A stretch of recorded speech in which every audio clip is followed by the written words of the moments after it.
Imaginez un continent qui génère 60% de la croissance mondiale, qui abrite les entreprises les plus rentables de la planète, mais qui représente moins de 5% du portefeuille de l'investisseur moyen. C'est l'anomalie mathématique de 2026. L'Asie est devenue le moteur du monde, mais la plupart des investisseurs regardent encore dans le rétroviseur occidental. Aujourd'hui, je vous explique pourquoi ignorer la zone Pacifique n'est plus une stratégie de prudence, mais un risque de manque à gagner colossal pour les 30 prochaines années, que vous soyez sur PEA ou CTO. Il est temps de réaligner votre argent avec la réalité géographique. Bienvenue sur Logic Invest, vous l'avez compris aujourd'hui. On passe au crible l'erreur que font beaucoup trop d'investisseurs, à négliger la partie Asie de l'investissement, clairement.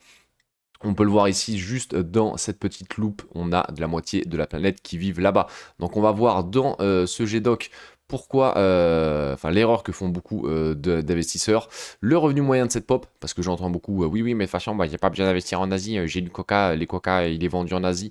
Vous allez voir que le revenu moyen va exploser dans cette zone-là, donc on va avoir aussi énormément de consommation, et ils ont déjà leurs entreprises de créer. Donc en fait, il va falloir aller capter la richesse là où elle se crée.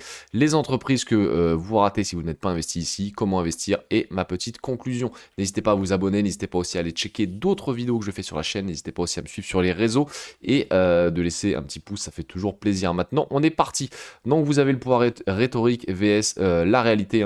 Pour être ni surinvesti ni sous-investi, un investisseur devrait suivre la capitalisation boursière mondiale.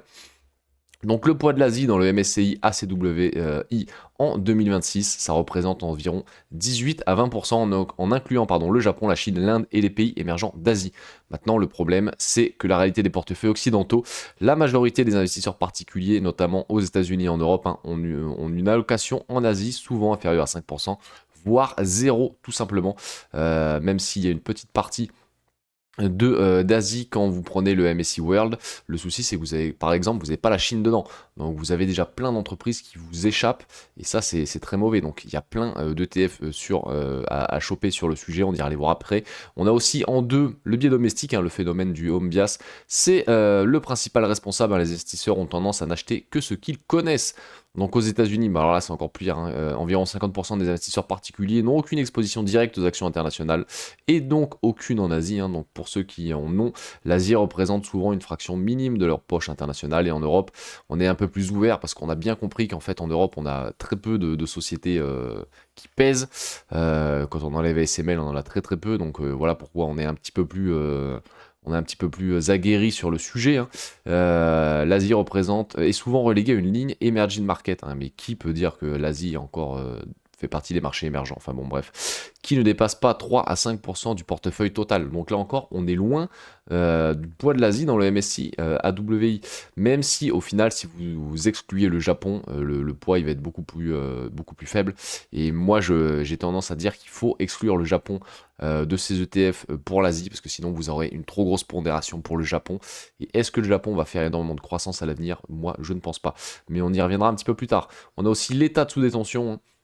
Malgré une année 2025 exceptionnelle où l'Asie hors Japon a superformé le S&P 500 d'environ 33% contre 18%, les flux de capitaux montrent que le monde est encore en phase de rattrapage. Le sondage de Bank America est sans commune-mesure, j'ai envie de dire, sans demi-mesure même. Bien que les gestionnaires de fonds commencent à devenir bullish sur les marchés émergents d'Asie, une grande partie des portefeuilles institutionnels est restée sous-pondérée par rapport aux indices de référence. Au début de l'année, et l'estimation globale, on estime que 70 à 80% des investisseurs individuels mondiaux hors résidents asiatiques ne sont pas vraiment investis en Asie.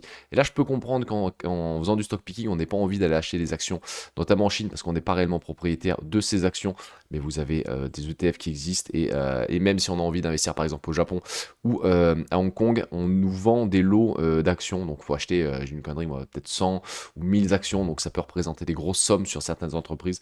Donc faire du stock picking en Asie, oui, c'est compliqué. Avec deux ETF, c'est beaucoup plus facile. Maintenant, on va aller regarder justement le revenu moyen. Hop, état des lieux en 2026, le grand écart se resserre. On peut voir qu'en parité de pouvoir d'achat, j'ai pris revenu moyen, PIB par habitant en parité de pouvoir d'achat. Il faut absolument se mettre en parité de pouvoir d'achat. L'Union Européenne, on est à 42 500 euros en 2026, et déjà l'Asie de l'Est, donc Chine, Corée, Japon, donc en incluant la Chine, on voit qu'on est plus bas que l'Union Européenne. Si vous enlevez la Chine, que vous gardez la Corée et le Japon, ils sont largement devant. Notamment en plus si vous incluez Singapour et des petits pays comme ça très riches, là ils nous mettent une grille monumentale. Là en prenant la Chine qui tire la Corée et le Japon vers le bas parce que à cause de son énorme population. Mais vous voyez qu'on est à 80, ils ont à 85% déjà de ce qu'on gagne. Donc dire l'Asie, ils sont encore au Moyen Âge, ils sont en train de manger des cailloux. On en est loin, quoi. On est très très loin du compte. Maintenant, vous avez l'Asie du Sud, l'ASEAN. Donc là, c'est un peu moins parlant. Ils sont qu'à 21 000 dollars.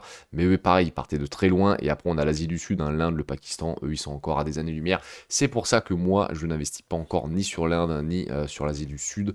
Globalement, parce que c'est pas vraiment un coin qui m'intéresse pour l'instant. Je préfère attendre quelques années avant d'aller dessus. Donc, on a la dynamique de croissance et la vitesse de rattrapage. Le point crucial n'est pas le niveau actuel, mais la vitesse de croisière. L'Europe, vous avez bien, si vous êtes européen, vous le voyez, hein, il n'y a quasiment aucune croissance. La croissance du revenu par habitant est structurellement faible, 1 à 2% par an. Le vieillissement de la population pèse sur la productivité.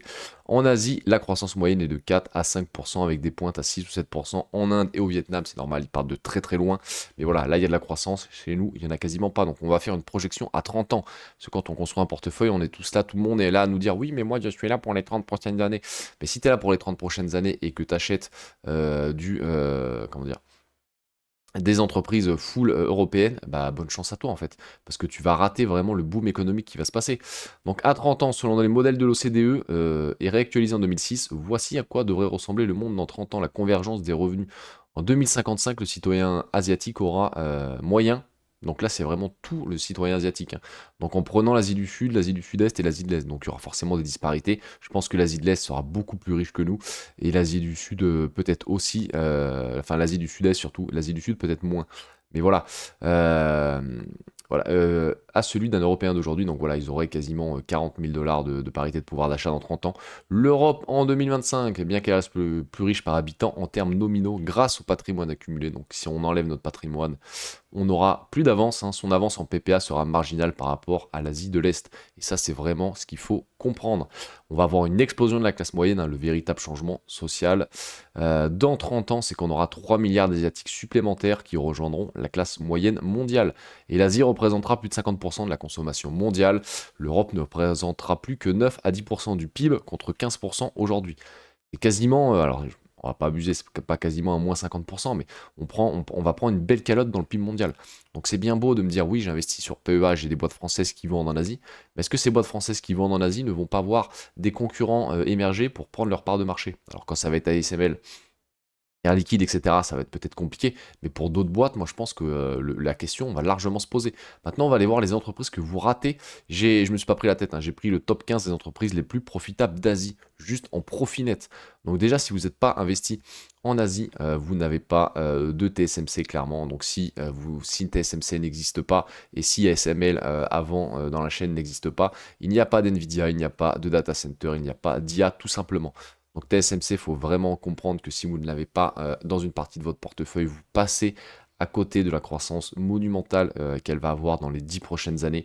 Et on est quand même à 54 milliards de profit net, hein. Donc là, on peut voir que c'est vraiment des très très belles entreprises. Donc on a beaucoup de bancaires. On a aussi du Samsung, on a beaucoup de bancaires chinoises, on a du SK Hynix, du Toyota, du Tencent, du PetroChina aussi, du China Mobile, du Alibaba, du Knock. Très belle, très très belle entreprise Knock. J'ai voulu l'acheter moi sur Degiro en stock picking. Malheureusement, j'ai pas pu, j'avais pas l'occasion de le faire. Je crois elle est blacklistée, il me semble, à cause des États-Unis. Enfin, il y a un truc comme ça. Mais bref, voilà, enfin là j'ai vraiment pris le top 15 des entreprises les plus profitables. Il y en a évidemment d'autres, il y a toutes les entreprises japonaises qu'on connaît tous, les Nintendo, la Toei Animation, enfin bref, plein d'entreprises. Moi j'ai vraiment pris celles qui gagnent le plus de pognon et celles que vous n'avez pas dans vos foutus portefeuilles. Alors vous enlevez les bancaires, vous avez tout simplement les top entreprises de la tech mondiale, hein. Vous enlevez TSMC, vous enlevez SKNX, il n'y a plus tout simplement de data center.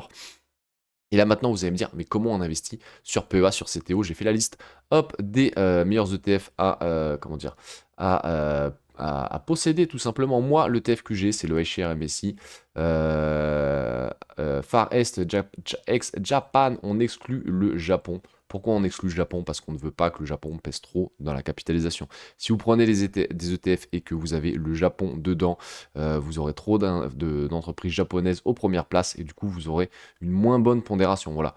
Donc ce qu'on peut dire en termes de frais, c'est qu'il est assez cher, certes, mais moi, c'est exactement les pays que je voulais. En fait, je voulais déjà comment dire, je voulais un ETF qui a les positions. En fait, je voulais pas un ETF synthétique. Parce que moi, j'ai un problème avec les ETF synthétiques. J'aime pas qu'une banque soit dans le collatéral d'un ETF. Donc, moi, je veux que l'ETF, il ne soit tout simplement en... comment dire? Qu'il ne soit pas en synthétique, qu'il soit en pleine possession des titres. Donc voilà pourquoi moi j'ai un ETF sur CTO et vous allez me dire oui mais c'est pas Opti, il aurait mieux fallu l'avoir sur PEA.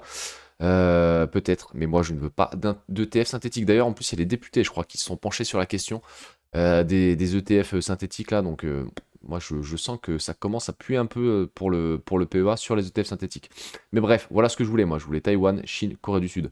Je voulais ces trois pays, bordel, enfin oui, même si on peut dire que Taïwan peut-être n'est pas un pays aux yeux de certains, mais bref, je veux Taïwan, Chine, Corée du Sud, en top, on a du Hong Kong, du Singapour, etc.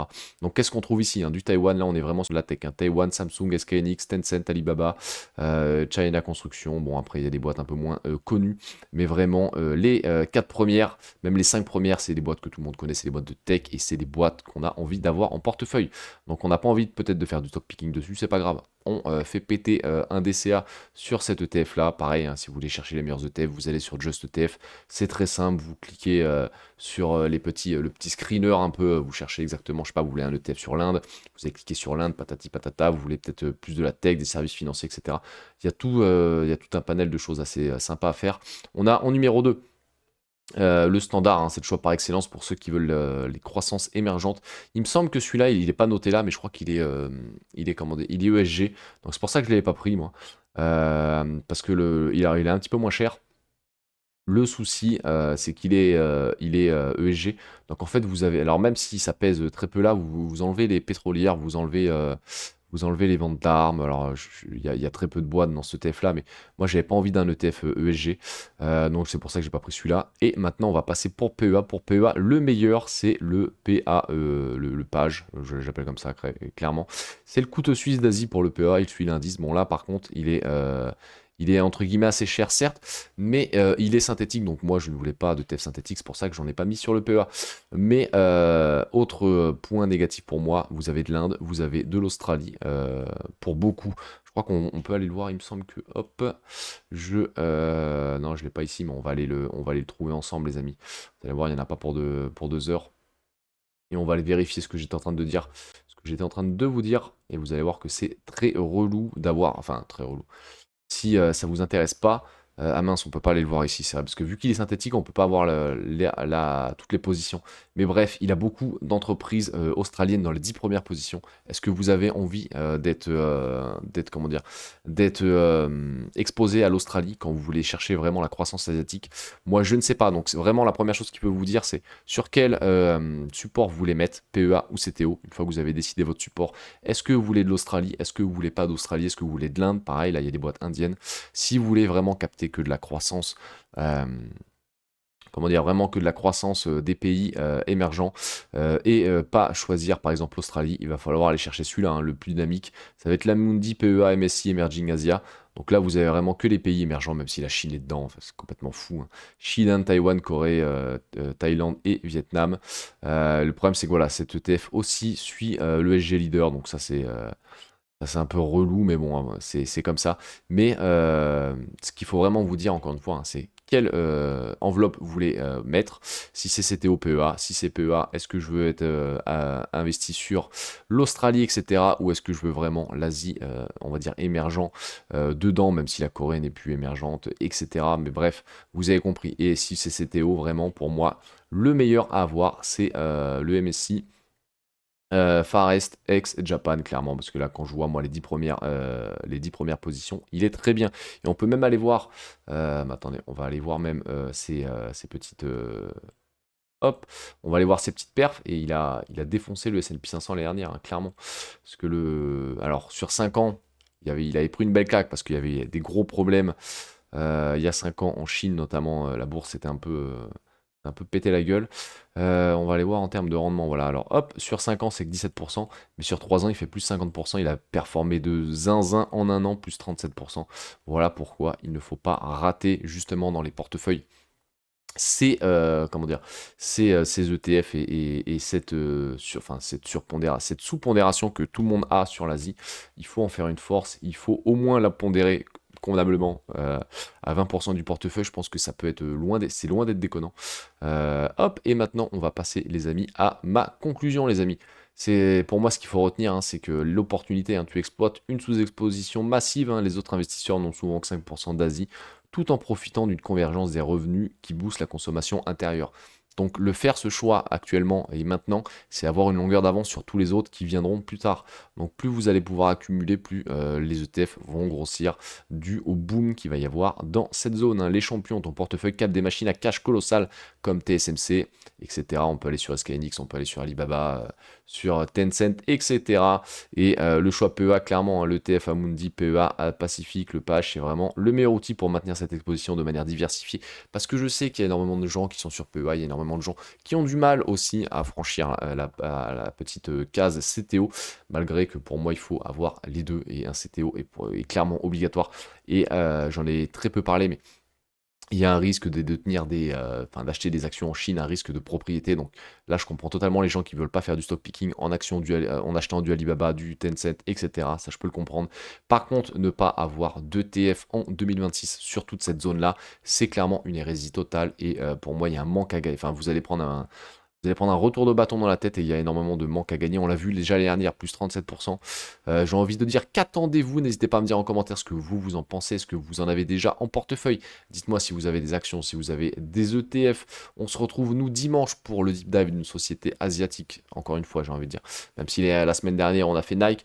Une société asiatique que tout le monde connaît, que très peu de gens... Je crois que j'ai vu aucun deep dive passer sur la boîte. Alors que tout le monde connaît la boîte. Tout le monde l'a utilisé au moins une fois dans sa vie, je pense. Voilà ce qu'on pouvait dire sur la vidéo de dimanche. J'espère que ça vous a plu. C'était Logic Invest. Et n'oubliez pas, investir est une formidable raison d'être heureux.